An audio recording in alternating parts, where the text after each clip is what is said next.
নমস্কার। প্রথমেই রাজ্যের সমস্ত পার্শ্ব শিক্ষক এবং সমগ্র শিক্ষার সাথে যুক্ত সকলকেই আমরা আমাদের যে বঞ্চিত পার্শ্ব শিক্ষক প্ল্যাটফর্ম তার পক্ষ থেকে সংগ্রামী অভিনন্দন জানাচ্ছি। গতকাল আমাদের অন্যতম নেতৃত্ব মনোরঞ্জন দা লাইভ করেছেন, এর আগে শামীমবাবু বলেছেন অলোকদা। বেশ কয়েকটা এই সময়ে গুরুত্বপূর্ণ ঘটনা ঘটে গেছে। তার মধ্যে প্রথম হচ্ছে আমাদের আগামী যে গণকনভেনশন 23 তারিখ, এই গণকনভেনশনটা আমরা আহ্বান জানিয়েছি একটা বৃহত্তর প্রেক্ষাপটে। এই গণকনভেনশনে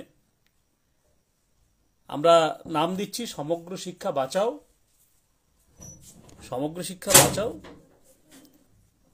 আন্দোলন। সেই আন্দোলনের সমর্থনে আমরা গণকনভেনশনটা করছি। লাগাতার যে পার্শ্ব শিক্ষকদের জন্য আমাদের যে লাগাতার লড়াই, এই লড়াইয়ে আমাদের সরকার আমরা যে ধারা করে চলেছি সেই কাজের জন্য যে ভূমিকা, সেই ভূমিকা আমাদের পক্ষে কোনো ইতিবাচক ভূমিকা সরকার গ্রহণ করছেন না। এরপর আমরা এটা জনগণকে অংশগ্রহণ করাতে চাইছি, গোটা বিষয়টা সাধারণ মানুষের কাছে আমরা পৌঁছাতে চাইছি। এই গণকনভেনশন নিয়ে আমি আসছি, কিন্তু এই গণকনভেনশনের প্রেক্ষাপটে এই যে ধারাবাহিক লড়াই পার্শ্ব শিক্ষকদের বেতন বৃদ্ধির স্বার্থে, এই সমগ্র শিক্ষা ব্যবস্থাকে রক্ষার স্বার্থে, এই রাজ্যের শিক্ষা ব্যবস্থাকে রক্ষার স্বার্থে যে ধারাবাহিক লড়াই, সেই লড়াইয়ে একটা খুব গুরুত্বপূর্ণ বিষয় উঠে এসেছিল। এবং আপনারা দেখবেন আমরা দুটো আবেদন সমাবেশ করেছিলাম এর আগে। একটা 12ই মার্চের আবেদন সমাবেশ, সরকারের কাছে আমরা আবেদন জানিয়েছিলাম যে পার্শ্ব শিক্ষকরা খেতে পাচ্ছি না, তারা সংসার চালাতে পারছে না, তারা যে প্রতিনিয়ত কাজ করে চলেছে শিক্ষা প্রদানের, সেই কাজ সুস্থভাবে করতে পারছে না। এই প্রেক্ষাপটে তারপরেও বেতন বৃদ্ধির ফাইল প্রস্তুত, এই সবটা মাথায় নিয়ে আবার দ্বিতীয় আবেদন সমাবেশ গত 6 ডিসেম্বর হয়েছে। এবং তখন আমরা মাননীয় বিধায়ক নওশাদ সিদ্দিকী মহাশয়ের হাত ধরে আমাদের যে দাবি সনদ চেষ্টা করেছিলাম মুখ্যমন্ত্রীদের কাছে পৌঁছাতে, বিধানসভার অধ্যক্ষর মারফত আমাদের শিক্ষামন্ত্রীর কাছে পৌঁছাতে আলাদা আলাদা তাদের চিঠি দেওয়া হয়েছিল। কিন্তু খুব বেশি সরকার সেটা কর্ণপাত করেনি। নওশাদ সাহেবকে আমরা ধন্যবাদ জানাচ্ছি, মাননীয় বিধায়ক। তিনি এই বিষয়টা বিধানসভায় উল্লেখ করেছেন এবং উল্লেখ করার পরে আমাদের রাজ্যের মাননীয় মন্ত্রী নাকি বিধানসভায় বিবৃতি দিয়েছেন। আমরা সেই বিবৃতির কাগজ পাইনি, কিন্তু বিভিন্ন যে সংবাদ মাধ্যমে সেটা প্রকাশিত হয়েছে। এবং তার পরিপ্রেক্ষিতে এমন কিছু কথা বলেছেন যেটা সারা রাজ্য জুড়ে একটা ব্যাপক আলোড়ন সৃষ্টি হয়েছে। তার উত্তর আমাদের দিতেই হবে। সেই জবাবটা নিশ্চিতভাবেই আমরা, যেহেতু এই পেশার সাথে আমরা যারা যুক্ত, এই সমগ্র শিক্ষা বাঁচাও আন্দোলনের সাথে এখন আমরা যারা যুক্ত, তাদের এই উত্তর আমাদের দিতে হবে। কি বলেছেন আমাদের মাননীয় শিক্ষামন্ত্রী? সম কাজে সম বেতনের আবেদন গ্রাহ্য করবেন না, এবং সেটা না করে আমাদের একাধিক সম্মান বা স্বীকৃতি নাকি দিয়েছেন। আসলে সম কাজে সম বেতন সম্বন্ধে ধারণা এই শিক্ষামন্ত্রীর থাকা স্বাভাবিক নয়, সেটা আমরা বুঝি, এবং অনেকেরই এই নিয়ে বিভ্রান্তি আছে। এবং এই সমকাজে সমবেতন সংক্রান্ত এর আগেও মাননীয় কলকাতা উচ্চ আদালতের নির্দেশে যে সমকাজে সমবেতনের ব্যাপারে একটা হিয়ারিং হয়, এবং সেই হিয়ারিংয়ে রাজ্য সরকার লিখিতভাবে সমস্ত কথা উত্তর দিয়েছেন, এবং সেই উত্তর পার্শ্ব শিক্ষকদের পক্ষে অপমানজনক, মিথ্যে এর আগেও দেখেছি। এবং সেই নিয়ে আমাদের পরবর্তী যে আদালতে যাওয়ার প্রক্রিয়া এখনো সেটা পেন্ডিং আছে। সেখানে তারা বলেছিলেন আমরা নাকি 3 ঘন্টা ক্লাস করি, আমরা নাকি সপ্তাহে 4 দিন ক্লাস করি, আমাদের রিক্রুটমেন্টটা প্রসেস নাকি আলাদা।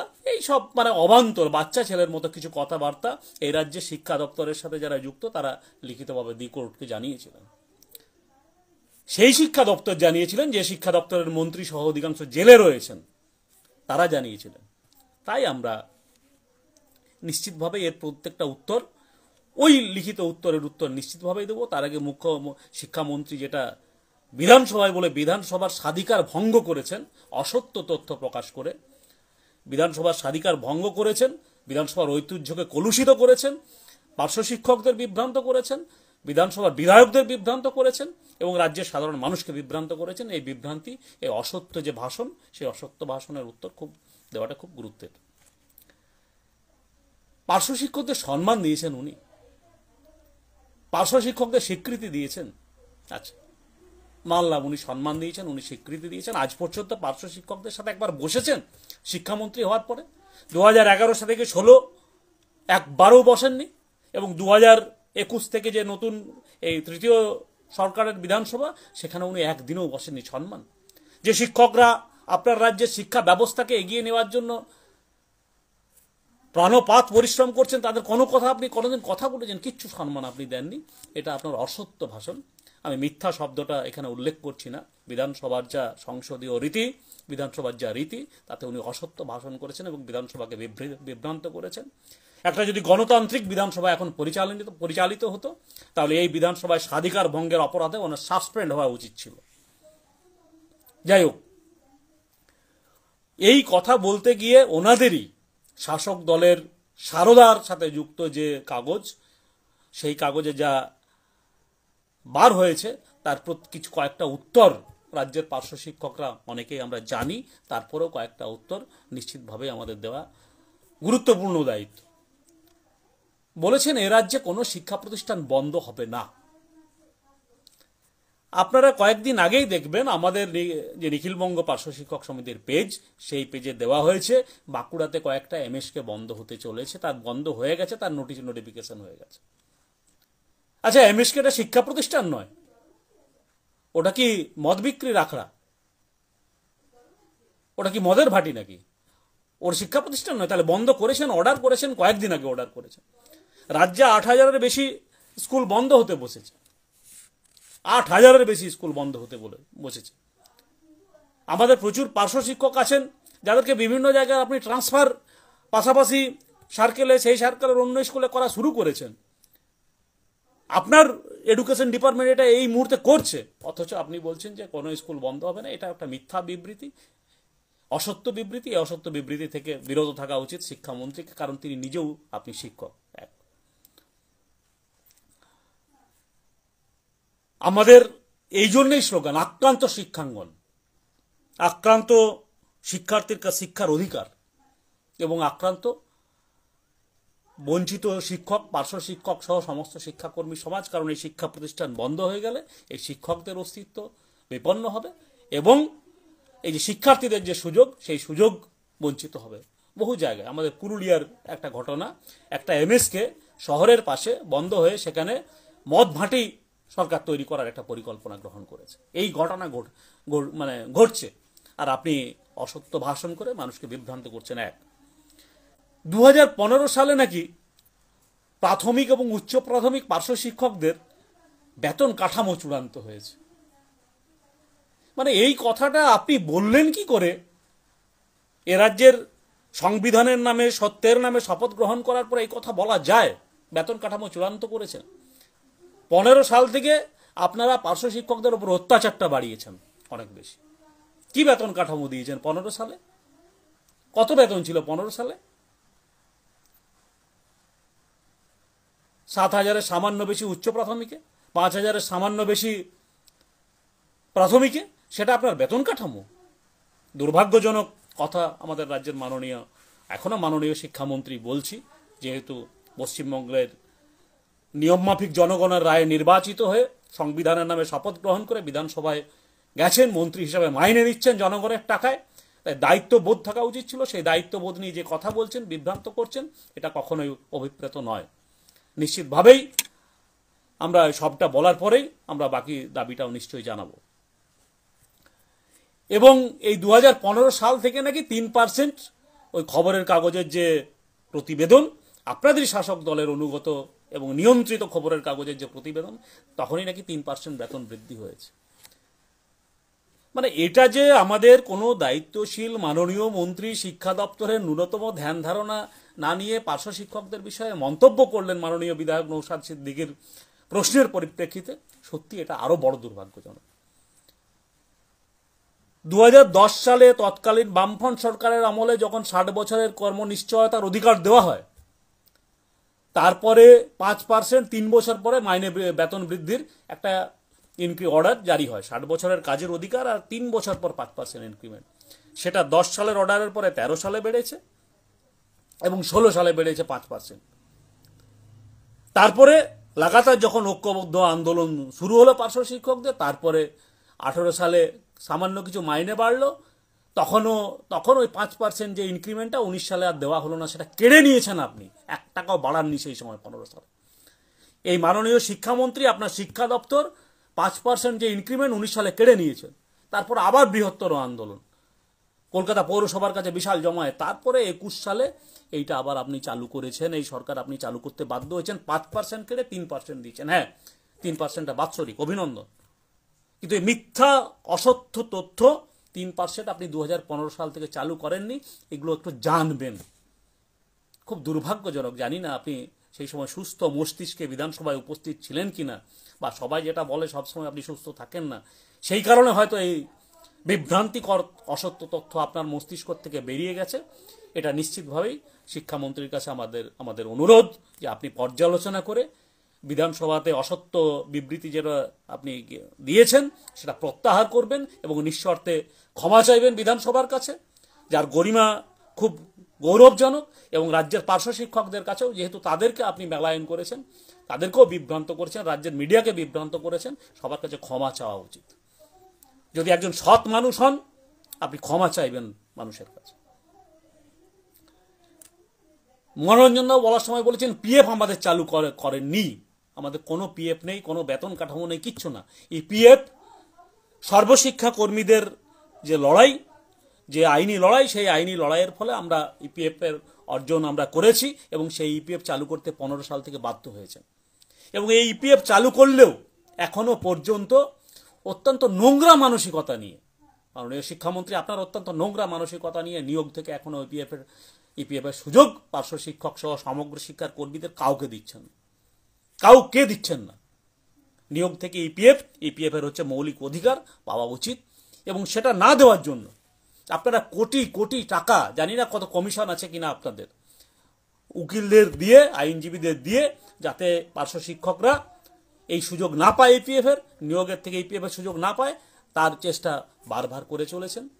আপনারা হাইকোর্টে গেছেন, আপনারা ডিভিশন বেঞ্চে গেছেন, আপনারা সুপ্রিম কোর্টে গেছেন, পরিকল্পনা করে আবার হাইকোর্টে হারিয়েছেন। তারপর আবার যখন পার্শ্ব শিক্ষকরা সুপ্রিম কোর্টে তার বিচারের আশায় আবেদন করেছে, সেখানেও আপনি আপনার দপ্তর কোটি কোটি টাকা খরচা করে যাতে সেই মামলা পার্শ্ব শিক্ষকদের স্বার্থে, রাজ্যের শিক্ষার স্বার্থে তারা যাতে না যেতে, তার চেষ্টা করেছেন। আর আপনি বলছেন ইপিএফ চালু করেছেন, কিচ্ছু করেননি, বাধ্য হয়ে দিচ্ছেন। এটা স্বাস্থ্য বীমা, ওটাকে স্বাস্থ্য সাথী বলে। আপনি আপনার মুখ্যমন্ত্রী যে শব্দটা ব্যবহার করেন সেটাও ভুলে গেছেন।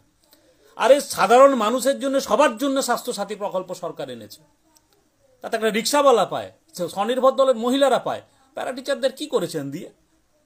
কতটুকু চিকিৎসা আছে তাতে? হসপিটালে ভর্তি হতে হবে, কিছু সিলেক্টেড যদি ভাবে অসুস্থ হয় তবে পাবেন, নাহলে সেই সুযোগ কেউ পায় না। এটা একটা আপনাদের মোটা টাকার কমিশন ছাড়া এই স্বাস্থ্যসাথী প্রকল্প কতটা কার্যকরী, কিছু জনের ক্ষেত্রে কিছু লাভ হয়েছে, তাহলে এটা সবার জন্য, এটার জন্য প্যারাটিচারদের আপনি দিয়েছেন, আলাদা কিচ্ছু করেননি। এটাও আর একটা বিভ্রান্ত করার চেষ্টা করেছেন দিয়েছি বলে। আপনি তো বলবেন প্যারাটিচারদের রোডে চলতে দিয়েছি, আমি প্যারাটিচারদের বিদ্যুৎ দিয়েছি, ইলেকট্রিফিকেশন দিয়েছি, আমি প্যারাটিচারদের আমাদের রাজ্যে নলকূপের জল খেতে দিয়েছি, এই সকল বলবেন। ওগুলো তো চিরাচরিত অধিকার, সবাই আছে, আগের থেকে ছিল। তাহলে এটা আপনি কিচ্ছু দেননি, এই বিভ্রান্ত করাবেন না। অবসরকালীন ভাতা 3 লাখ থেকে 5 লাখ করেছেন, গ্র্যাচুইটি 3 লাখ থেকে 5 লাখ করেছেন, এটা আরেকটা অসত্য ঘটনা। আপনি গ্র্যাচুইটি শব্দটাই কেড়ে নিয়েছেন, গ্র্যাচুইটি হচ্ছে অবসরকালীন পার্শ্ব শিক্ষক সহ যে কোনো যারা কর্মরত তাদের অধিকার, এবং গ্র্যাচুইটি তার আইনের মোতাবেক পায়। আর টার্মিনাল বেনিফিটটা রাজ্যের পার্শ্ব শিক্ষক সহ যারা শুনছেন তাদের সকলের উপলব্ধির জন্যই বলি, এই টার্মিনাল বেনিফিটটা হচ্ছে আর কিচ্ছু বেনিফিট পাবে না। অবসরকালীনের সব কিছু, পেনশন হতে পারে, প্রভিডেন্ট ফান্ড হতে পারে, অন্যান্য সুযোগ সুবিধা হতে পারে, ক্ষতিপূরণ হতে পারে, সবটাকে এক করে টার্মিনাল বেনিফিট। এবং আপনার গভর্নমেন্ট যেভাবে শিক্ষা প্রতিষ্ঠানগুলোকে বন্ধের দিকে নিয়ে যাচ্ছে, ধ্বংসের দিকে নিয়ে যাচ্ছে, তখন যে টার্মিনেট করা হবে, সবাইকে সরিয়ে দেওয়া হবে, হয়তো সেই সময়ে টার্মিনাল বেনিফিটের টাকা দেবেন। তাহলে টার্মিনাল বেনিফিটটা অধিকার কাড়ার নাম নিয়ে 5 লাখ টাকা দিচ্ছেন। এই 5 লাখ টাকা তো আজকে কিচ্ছু হয় না। আচ্ছা, মাননীয় ব্রাত্য বসু, আপনি ফিরহাদ হাকিম সাহেবকে চেনেন? আপনাদের মন্ত্রিসভার খুব উজ্জ্বল মুখ। ট্যাক্স ছাড়ের পরে কেন্দ্রের যে বাজেট, 12 লাখ পর্যন্ত ট্যাক্স ছাড় দেওয়া হলো, মানে 12 লাখের নিচে যাদের আয় তারা গরিব। এবার নতুন যে দারিদ্র সীমার বিষয় নির্ধারণ হয়েছে একটু উচ্চ বর্ণের ক্ষেত্রে, সেখানে 8 লাখ পর্যন্ত আয়কে দারিদ্র সীমার মধ্যে নিম্ন আয় মুক্ত ধরা হয়েছে। সেই ফিরহাদ হাকিম বলেছেন 12 লাখ কোনো ইনকাম?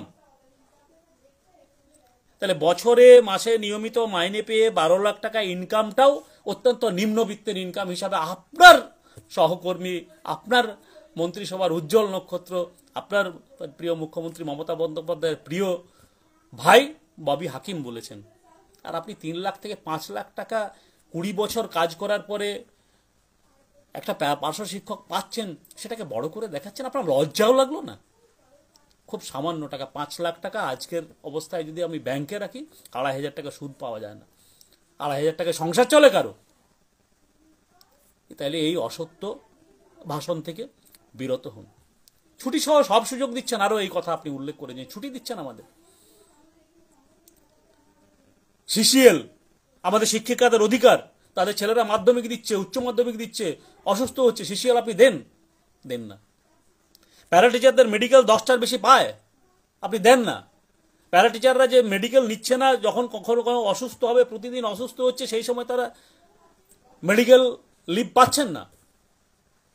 1 বছর যদি 10টা মেডিকেল লিভ কোনো পার্শ্ব শিক্ষক শিক্ষিকা না নেন, তাহলে সেই 10টা মেডিকেল লিভ ডাকাতি করে আপনারা নিয়ে নেবেন, আপনারা ছিনিয়ে নেবেন, সেটা অ্যাবলিশ হয়ে যাবে। এই পদ্ধতি আপনি রেখেছেন, এভাবে অর্ডার করেছেন, আর আপনি বলছেন সমস্ত একই ধরনের ছুটির সুযোগ দিয়েছেন। কিচ্ছু দিচ্ছেন না। আর্নিং লিভ দেন, মেডিকেল লিভ সঞ্চয়ের সুযোগ দেন, দিচ্ছেন না। তাহলে কত অসত্য বলবেন স্যার? পার্শ্ব শিক্ষকদের কাছে আর কত অপরাধী হবেন? এই অসত্য ভাষণ আমরা প্রত্যাহার করার অনুরোধ করছি। আর ম্যাটারনিটি লিভ প্রত্যেকটা নাগরিকের সাংবিধানিক অধিকার। সিসিএল লিভ প্রত্যেকটা কর্মীর সাংবিধানিক অধিকার। প্রাইভেট কোম্পানিগুলো, প্রাইভেট ফার্মগুলো পর্যন্ত দেয়। সেই ম্যাটারনিটি লিভেও কতদিন পরে আমাদের যারা শিক্ষিকা ম্যাডাম রয়েছেন, শিক্ষিকারা রয়েছেন, তারা অর্জন করেছেন, দিতে বাধ্য হয়েছেন। একটাও দয়া করে আপনারা দেননি।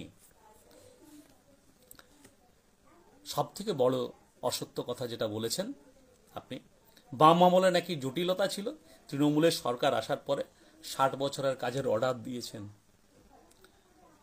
অর্ডারগুলোর তো একটা কপি থাকে স্যার, সেই কপিগুলো নিশ্চয়ই চশমা আপনার থাকতে পারে, না থাকতে পারে, সেই অর্ডারের কপিটা দেখলেই তো দেখবেন।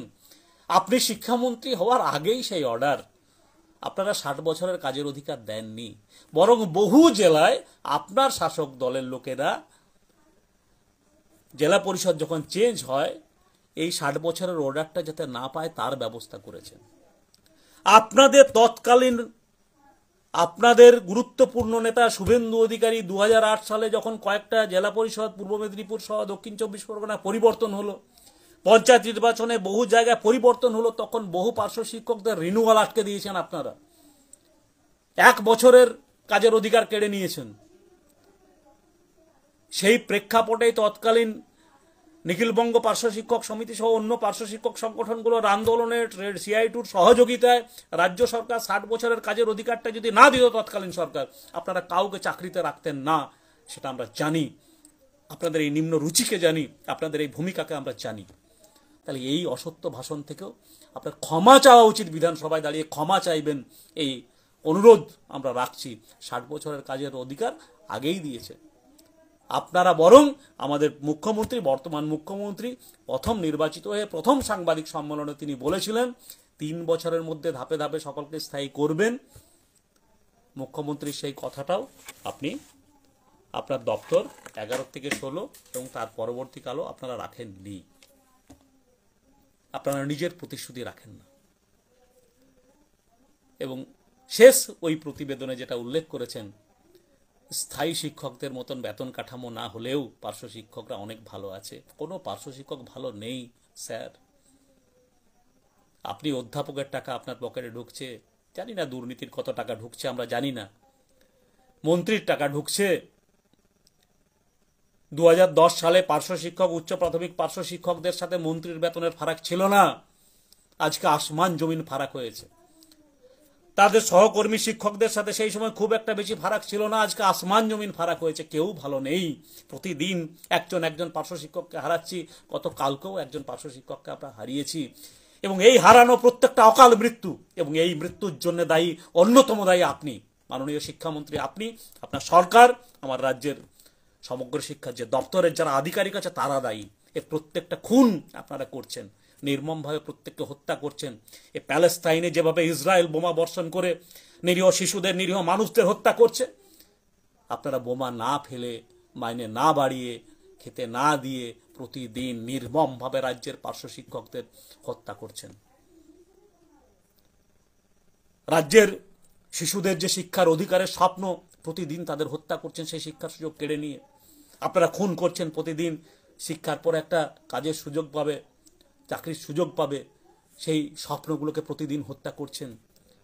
এই অসত্য ভাষণ থেকে, অসত্য বক্তব্য থেকে আপনি বিরত থাকুন।